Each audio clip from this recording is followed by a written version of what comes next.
Hello everyone. Today we start class at chapter The Last Bargain. A bargain is an agreement in which both parties promise to do something for each other. Bargain क्या होता है कि जब market में जाते हैं तो bargaining करते हैं किसी भी सामान के लिए, तो वो क्या होता है, बार्गेन होता है। तो जो दो बोथ पार्टीज मीन्स दो पार्टियों के बीच में होता है जो एक दूसरे से प्रॉमिस करती है। Someone is looking for work, कोई है जो वर्क की काम की तलाश में है। वेटिंग टू बी हायर्ड, और वो किसका इंतज़ार कर रहा है कि उसको कोई हायर कर ले, काम पर रख ले। He strikes a bargain but thinks it worthless, वो कुछ पीपल्स हैं जो उसको कोशिश करते हैं उसके साथ बार्गेनिंग करने की, बट वो सब उसको क्या लगती है, वर्थलेस लगती है, किसी भी काम की नहीं लगती है। He tries twice again but doesn't like other, वो बार बार कोशिश करता है, वो उसको कुछ भी पसंद नहीं आता है।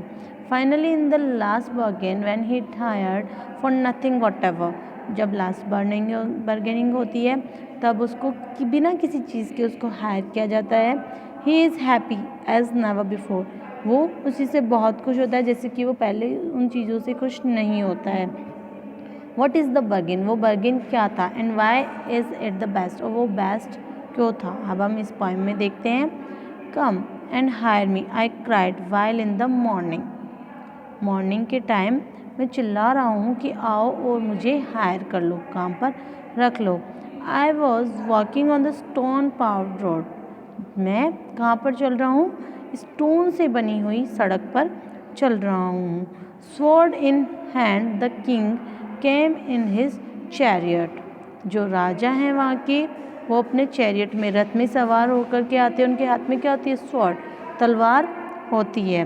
ही हेल्ड माई हैंड, वो उनका हाथ पकड़ते हैं। एंड सेड, और बोलते हैं, आई will hire you with my power, मैं तुम्हें हायर करता हूँ, काम पर रखता हूँ मेरे पावर के साथ। But his power counted for note, but जो पोइट हैं वो बता रहे हैं कि बट जो उनकी पावर थी वो मेरे लिए कुछ भी नहीं थी। And he went away in his chariot, और वो इस चीज़ के लिए मना कर देते हैं, नॉट मना कर देते हैं, और वो जो राजा हैं, किंग हैं, वो वहाँ से अपने रथ में चले जाते हैं। In the heat of the mid day the houses stood with shut doors, अब मिड डे था, आफ्टरनून था, तो वहाँ पर बहुत ज़्यादा गर्मी थी और जो लोग थे वो अपने घर के जो दरवाजे थे उनको बंद कर रखे थे। आई वॉन्डर्ड अलॉन्ग द क्रोक्ड लेन, और वो जो टेढ़ी मेढ़ी सड़क थी उस पर मैं चल रहा था। An old man came out with his bag of gold, और तभी एक बूढ़ा व्यक्ति वहाँ पर आता है जिसके पास क्या होता है, बैग होता है सोने से भरा हुआ। He pondered and said, I will hire you with my money, वह जो ओल्ड मैन है वो बोलता है कि मैं तुम्हें हायर करने के बारे में, काम पर रखने के बारे में सोचूंगा। पॉन्डर सोचना, तो मैं इस बारे में सोचूंगा। विथ माई मनी, मैं अपने मनी के साथ तुम्हें हायर करना चाहता हूँ। He weighed his coins one by one, और जो उसके पास कॉइन्स थे गोल्ड के उनका वेट करता है, एक एक करके उनको तोलता है। But I turned away, but वो उसको मना करके वहाँ से भी आगे की ओर बढ़ जाता है। It was evening the garden hedge was all a flower, अब इवनिंग का टाइम होता है और जो गार्डन होता है उस पर हेज बनी होती है, जो हेज बनी होती है जैसे तारों की इनकी बनी हुई होती है वैसे, और उसके अंदर क्या होते हैं, फ्लावर लगे हुए होते हैं। The fair mad came out and said, और वहाँ से एक जो फेयर थी मीन्स जो उनका कलर था वो कैसे था, मैड का, फेयर था, तो वो बाहर आती है। आई will hire you with a smile, मैं तुम्हें काम पर रखती हूँ अपनी स्माइल के साथ।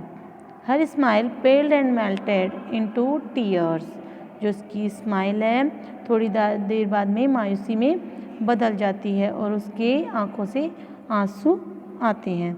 And she went back alone in the dark, और वो डार्क में चली जाती है।